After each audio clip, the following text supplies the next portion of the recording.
What we already know about K-Pop Demon Hunters 2. K-Pop Demon Hunters has surpassed Red Notice to become the most watched original film in Netflix's history, surpassing its previous record of 236 million views.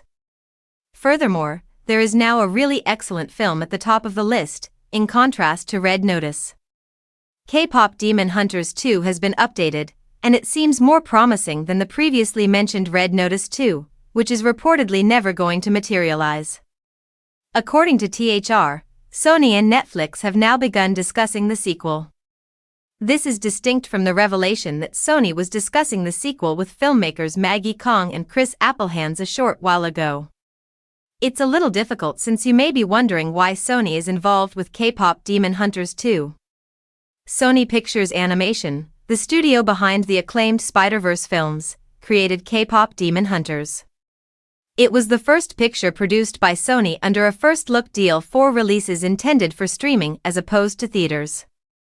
Here, the film was sold to Netflix, who turned it into a Netflix original. The sole stated benefit from this whole operation was $20 million for Sony. You can assume that these negotiations are going quite differently this time around, even if we are unsure of what we previously agreed upon, since Netflix now requires Sony to animation K-Pop Demon Hunters 2.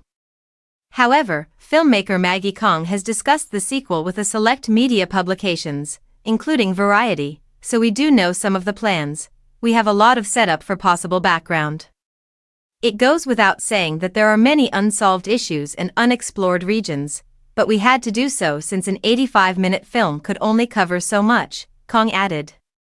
This was Rumi's tale, and we really included backstories for Zoey and Mira in the film, but it sort of turned them off. Those tales just weren't suited for the film.